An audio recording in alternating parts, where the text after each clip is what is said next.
Hi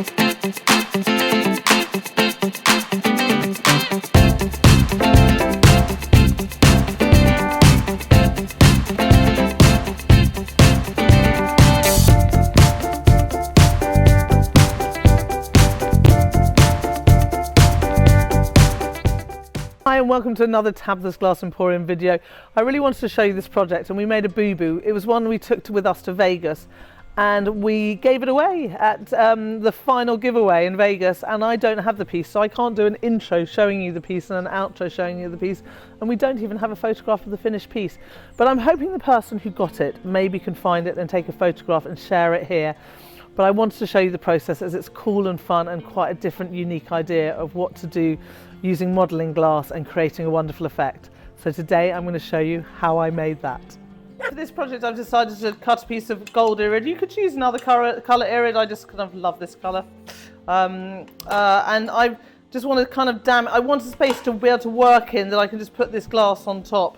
It's not so much to keep it square, it's more just that the frit doesn't go everywhere, and then I can move this onto the kiln shelf easily. So I've got my frit here. Now I've made some modelling glass with just some, it's Tector, it's the clear. There I've got a big kind of thing of the roll of it, and then I've been rolling it out into sausages like so. It's tricky, it's not so easy. I was like, this is going to be a simple project, and then I want to just curve them round in kind of swirls. And the issue is you don't want two swirls meeting, otherwise it will just merge together. You want the irid coming through, so I need to make sure there is space between, like so. So I'm going to fill this up with swirls. We have a bit of an issue. I made this piece and it didn't film. So I'm going to talk through how I made it. So we have modelling glass. We'll show a link to modelling glass. This is just with clear Tector powder in it, so it just be transparent. And we're rolling it out into thin pieces and getting it down onto the paper using a bit of glue.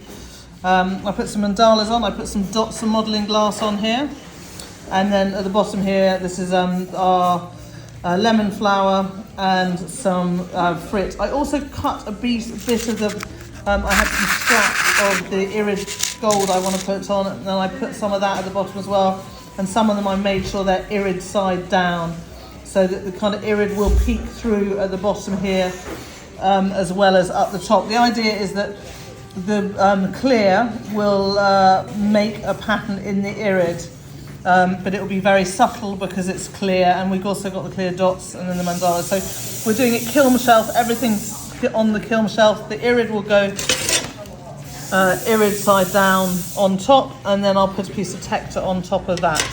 I've just used a fibre paper border to hold all this frit in place while I'm making the piece so it doesn't move around. Now I'm going to put it on a kiln shelf, it'll be full fused, and we can have a look how it looks when it comes out. So it's come out the kiln, and the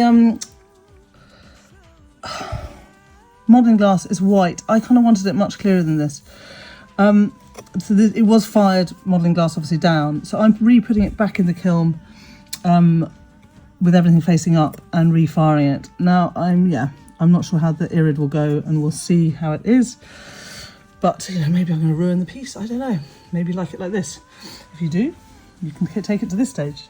If not, you can take it to the next stage. Well, you'll see. I hope you really enjoyed seeing that project. I'm sorry we don't have the finished one to show you, and I hope whoever has it maybe can take the photograph and share it here. Make sure you go to tabithasglassemporium.com.